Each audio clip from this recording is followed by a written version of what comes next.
Hello children, welcome back to virtual classes. Myself MRR. I am from AA College, Barabanki. I shall be teaching you English grammar of class 10. My topic is punctuation. It is the second and final part. Just to freshen up your memory, dear children, as I told you that there was no punctuation in any of the languages in ancient times. With the progress of civilization, punctuation was introduced in the written form of the language to help a reader distinguish words and ideas from each other and to mirror the natural rhythms of the spoken language. In speaking, we use pauses and the pitch of the voice to make what we say clear. Punctuation plays a similar role in writing, making it easier to read. Punctuation consists of both rules and conventions. There are rules of punctuation that have to be followed, but there are also punctuation conventions that give writers a greater choice. The word punctuation, as I told you, comes from the Latin word punctum, meaning a point.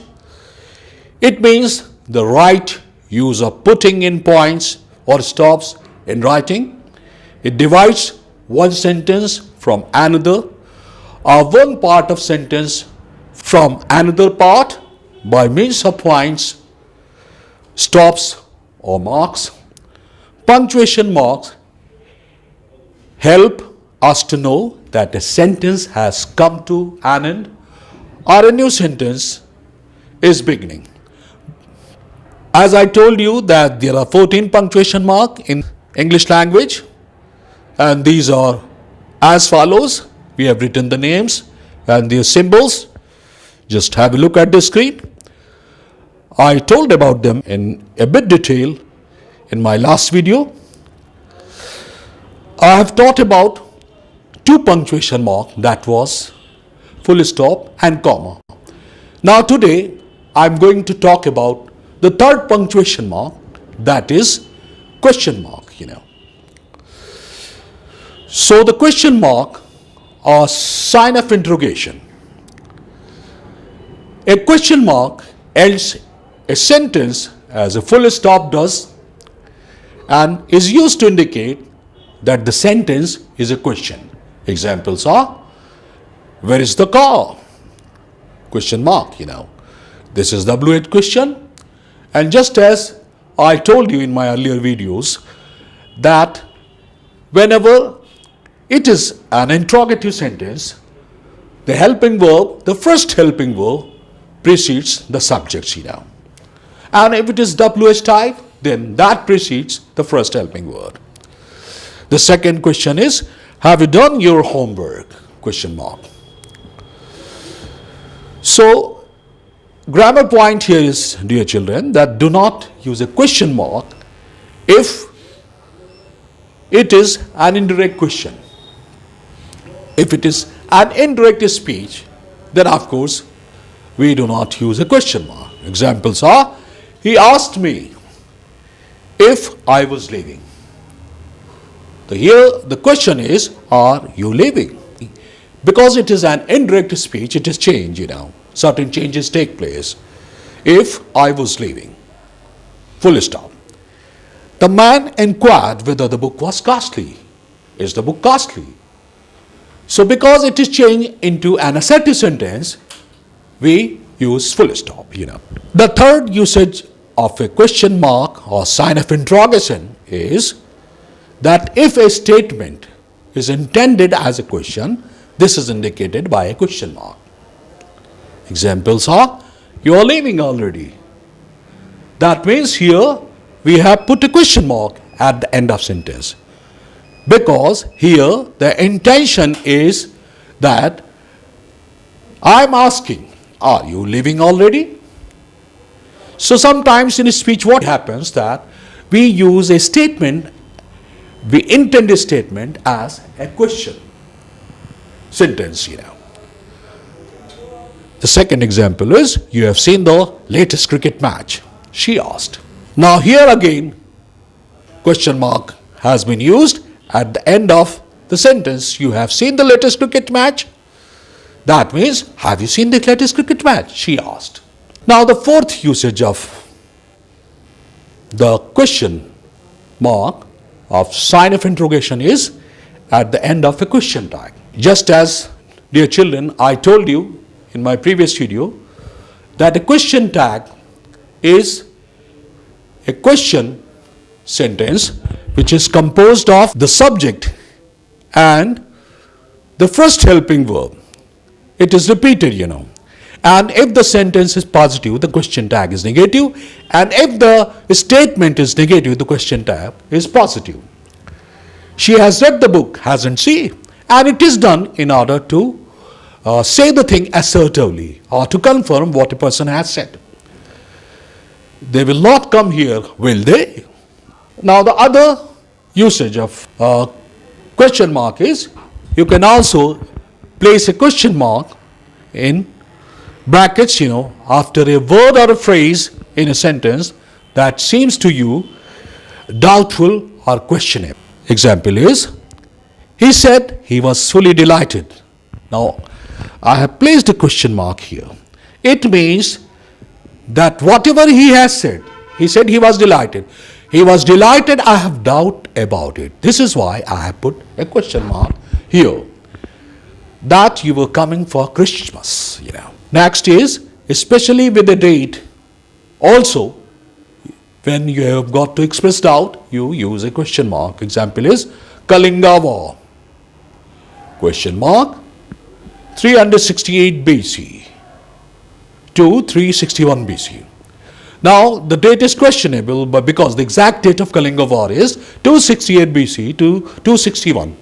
So, because there is a doubt about the date of a war, this is why a question mark has been put within brackets, Now, the fourth punctuation mark, dear children, is use of exclamation mark or note of exclamation or exclamation point. In American English, we refer it as exclamation point, The first usage of exclamation mark is, it is used at the end of a sentence where we express surprise, joy, grief, anger, shock, or another strong emotion. Examples are, that is marvelous, sign of exclamation.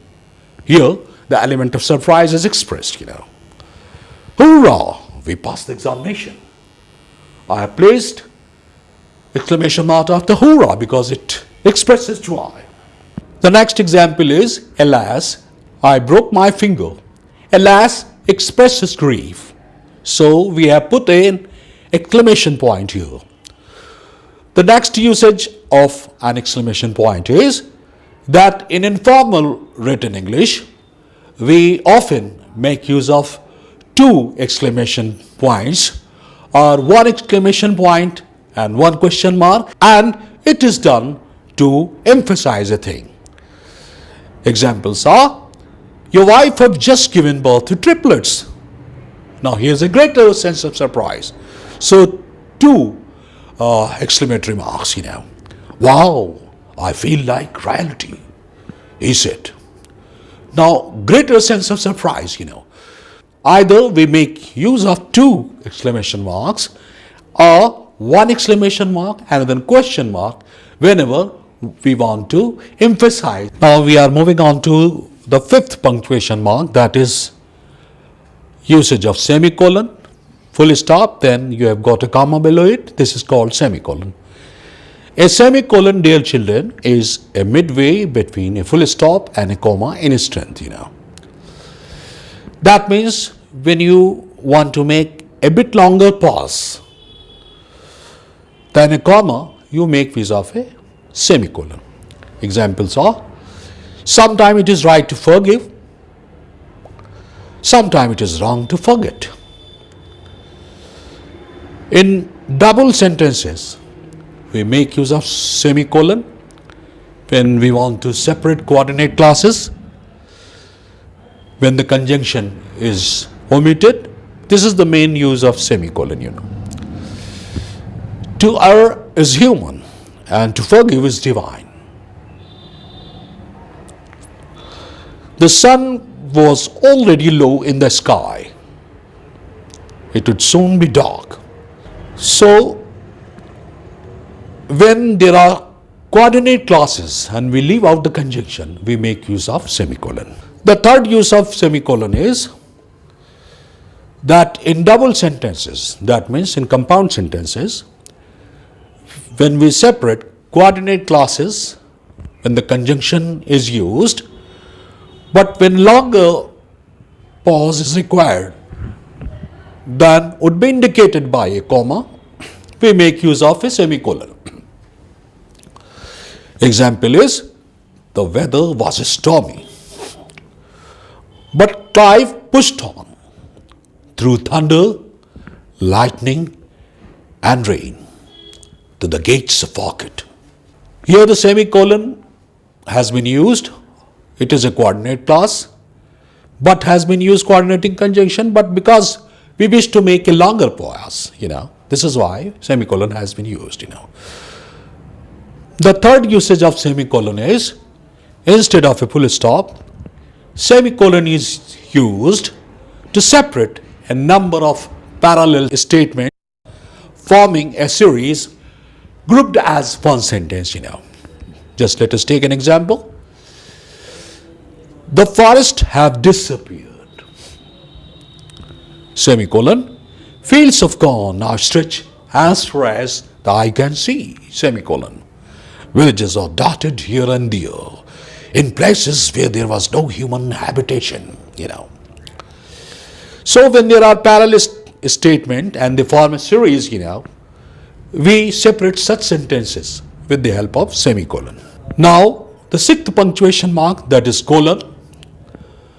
Two full stops, just one below the other in vertical manner. A colon marks a longer pause than semicolon. It is used, number one, to separate two coordinate clauses when the second repeats, explains or simplifies the statement contained in the first, Examples are, study to acquire a habit of thinking. No, study is more important. Now, colon has been used because the second sentence, that explain and simplifies, the first statement. Strive above all things to preserve health. There is no happiness in life without it. Once again, the second sentence explains and simplifies the first sentence. This is why colon has been used. Colon is also used in direct speech, and in such cases it is follows often by a dash. Examples are, Shakespeare says, sweet are the uses of adversity. Now here just colon has been used, and sometime with the colon we can use dash as well. The second example is, Bacon says, reading make the full man. So this is direct speech. In direct speech, either we use comma or colon, just to separate the reporting speech, Then the third use of colon is to introduce a list, Example is, when the secret door was open, it showed many articles.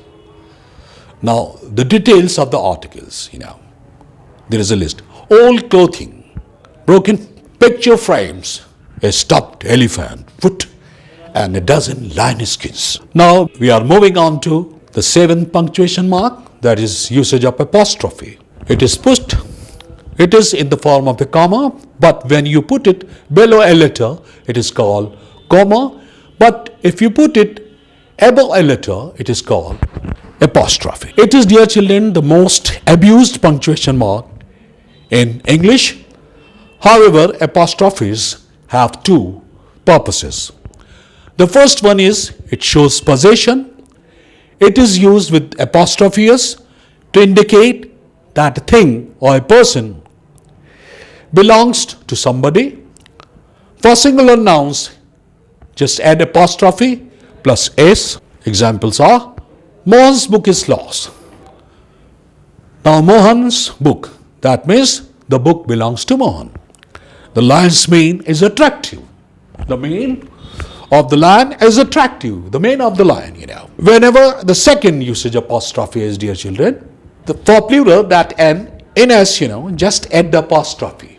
We do not make use of s here if the word is plural and it is ending in s, The boys' hostel, because boys is plural and it is ending in s, so just apostrophe has been used. We do not put s here. Was searched. Her parents' advice is very sound. Parents is plural. So, because it is ending in s, so we do not put the other s which is followed after apostrophe now. But the third usage of apostrophe is that for plurals that do not end with s, we add apostrophe plus s. Examples are men's apparels are generally expensive. Men's apparels. Men is the plural. I love children's game. Children is the plural. And whenever we omit a letter or in contracted form, also we make use of apostrophe. It's a pen. That means it is a pen. Now here, I has been left out. I can't help you. Now O has been left out. I cannot help you. Whenever we form the plural of letters and figures, we make use of apostrophe s. Examples are dot your i's and cross your t's. Add 2 5s and 4 2s. Now we are moving on to the 8th punctuation mark, that is usage of hyphen. Dear children, a hyphen is used to form a compound from 2 or more other words. Whenever we use 2 words as a compound, we pronounce them as a similar, we treat them as a single, as a mixture of 2 words, but as a single, then we make use of hyphen just to denote that it is a compound form, Examples are the king was a hard-hearted fellow. Now hard-hearted, both are adjective and they have been treated as one word, Cruel, meaning every mother to be should take precautions, Mother to be, a group of 3 words. Now they have been treated as a single word, so hyphen has been placed after mother and after to. Mother to be means pregnant ladies, Every mother to be should take precautions, The second usage of hyphen is to form a compound from a prefix and a proper name, The pro-Swadeshi. Pro is a prefix, Swadeshi is a proper name. The pro-Swadeshi movement is useful for Indian articles, The third usage of hyphen is in British English to separate a prefix ending in a vowel from a word beginning with the same vowel. If we make use of a prefix that is ending in a vowel, and when we join another word that is also beginning with the same vowel, then we place a hyphen, Let us cooperate, co and operate, Preeminent position. Pre plus eminent. Now both are ending in E, and cooperate both are ending and beginning with O, Now the fourth usage of hyphen is after the first section of a word that is divided between one line and the next, Whenever it happens in writing, whenever we are at the end of or copy or book, and we want to write a full word and there is no space left. So what we do, we write the half word, then we put a hyphen, and then we take the half word below and we again put a hyphen. So I decided what to do in order to avoid mistakes. It's a single word. Sometimes it so happens that there is no space. Of course, he has got the space, but because I wanted to show you, so I have just divided it in two parts. This kind in future. Now, the ninth punctuation mark is dash. That is a bigger horizontal line. In informal English, instead of a colon or semicolon, to indicate what follows is a summary or conclusion of what has gone before, a dash is used. Men were shouting, women were screaming, children were crying. Dash, it was utter chaos. That means when we want to sum up something, and what follows is a kind of conclusion, then we make use of dash. It was utter chaos. The second usage of dash is singly or in pairs to separate a comment or an afterthought from the rest of the sentence. So when we separate a sentence, or which is an afterthought or a comment, we place a dash. He knew nothing at all about it. Dash, or so he said. Now, dear children, the 10th punctuation mark is dots or ellipses. 3 dots, 3 full stops. It is used to indicate that words have been omitted, especially from a quotation or at the end of a conversation. So, when we omit some words in a conversation or a quotation, then we place dots or ellipses. Example is, in the baseball game, our team scored 4 home runs, that is a technical term, the other team only 2. Now home runs has been left out here, and in place of that word, 3 ellipses or 3 dots have been placed. Next is 11th number of punctuation mark, that is slash or oblique. It is used to separate alternative words or phrases. When you slash, that means we give a choice. Have pudding, cheese. You have put a slash, that means all. A single, married, widowed, or divorced. Now 3 slashes or obliques, just to show that you have got an option here. Any of the 3. In internet and email addresses also, when we separate different elements, we make use of slash. Example is http://www.com. Now, the next punctuation mark is parenthesis. So, what is parenthesis? A parenthesis or double brackets or big brackets, are used to separate from the main part of sentence a phrase or clause which does not grammatically belong to it. It is a sentence which we can take out. Whenever we want to take out something which does not belong to the main sentence, we make use of parenthesis, double dashes or 2 brackets. Examples are, he gained from heaven. It was all he wished, a friend. He gained from heaven a friend. That means we can take it out. It is an afterthought. It has been added later on. And if you take it out, parenthetical clause is indicated with the help of a bracket or with the help of dashes. The second example is, he finally answered dash after taking 5 minutes to think dash that he did not understand the question. So, after taking 5 minutes to think, if you take out this parenthetical clause, it does not have effect upon the meaning. So, a parenthetical clause is a kind of an aside. The last is quotation marks or inverted commas.